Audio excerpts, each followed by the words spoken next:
Hello, Kari. Thank you so much for joining us today. I'm just so glad that you really represent that business mom that wants to honor God, serve her people, serve her world, and you Yes. do it in such in such a way that just shows true love. So I just want to have you on here to share just a few things about what motivated you to start your business, some obstacles that you may have faced or are facing, Mhm. and then to share with the women what's the most satisfying part of what you do.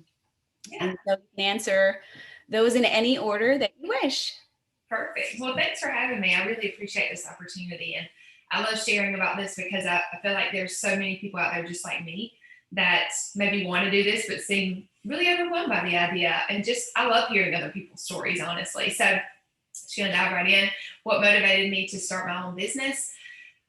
Let's say I didn't really know that I was starting my own business. So I'm not sure I ever sat down and, I didn't have a business plan or anything. Just a little bit about my story.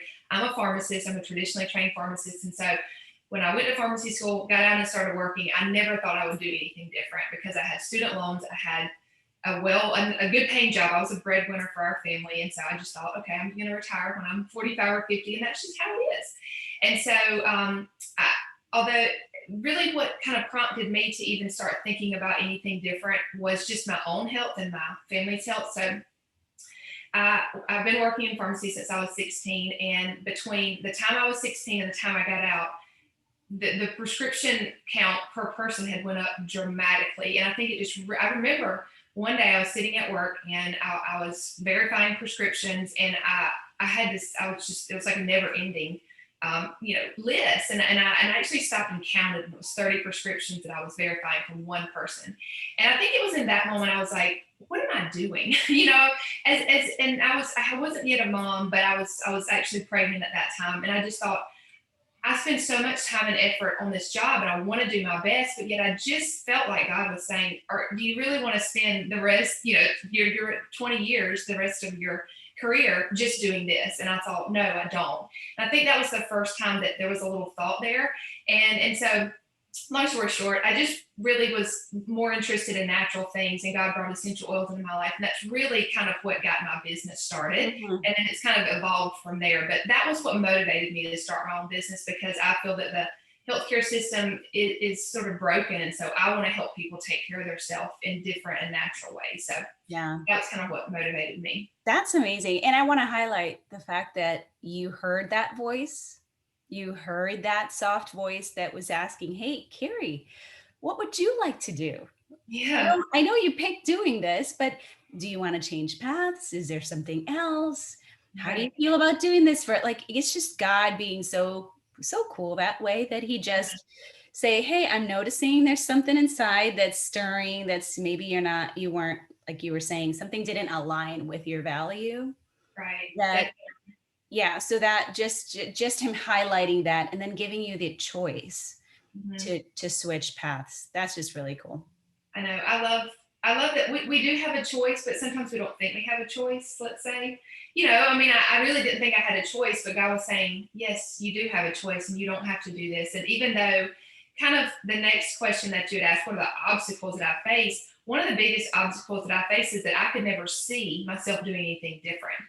I think that I felt that nudge and then, all right, well, I just went on with the rest of my day, honestly. But then these things kept coming up. And then again, this new way of using these products in my home and others were interested, all of that started coming up. But I don't think there was a time that I ever saw the big grand picture. I just kept following the little breadcrumbs that he would give me over and over and over again. And even though it was kind of difficult and hard and maybe like I didn't know what it was going to lead to, I was just trying my best to be obedient in that. And so I think my biggest obstacle was just that I didn't really sit down and like map all of this out. And so sometimes that was hard for me. I really do like to see and understand like what the bigger picture is and maybe have a plan and check my little boxes, but this was never like that. And I think that has really helped me to just be more obedient, have that faith when I can't see what Mhm. the end result is going to be. Yeah. Yeah. So obstacle number one was not realizing that you had a choice. Like your choice of college and degree, that was kind of laid out. And so this is how we're doing it. Yep. But then also not knowing what the bigger plan was, not having the time or maybe taking the time, Yeah. but to see the possibilities like all at one place. So having mapped out. That might have been a blessing. And I mean, everything obviously I know is God's plan is better than my own. But I honestly think if I would have mapped it out, I'd been like, this is impossible. How am I going to do this? So I think that was probably a blessing that I just kept following those little breadcrumbs rather than really sitting down and thinking, how is this actually going to happen? I don't think I would have believed that it could have happened. Okay, so God's breadcrumb plan was better than mapping it all out. That's right. So that's just a little tip for you planners out there. That's good. No, that's really good. And so to end this on an encouraging note, because obviously God's breadcrumbs did show a plan, did create something amazing for you. What is the most satisfying part of what you do every day? This is kind of twofold, I would say. First, it has definitely blessed my family in just so many ways, me personally, and me just being able to be a mom again.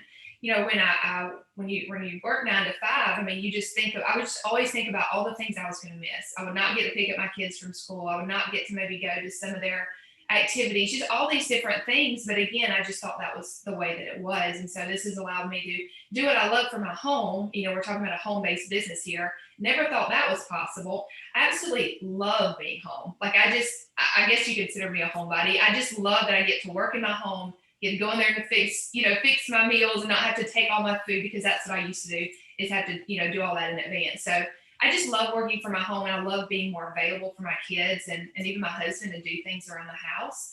And then, of course, I love being able to serve people in a different way.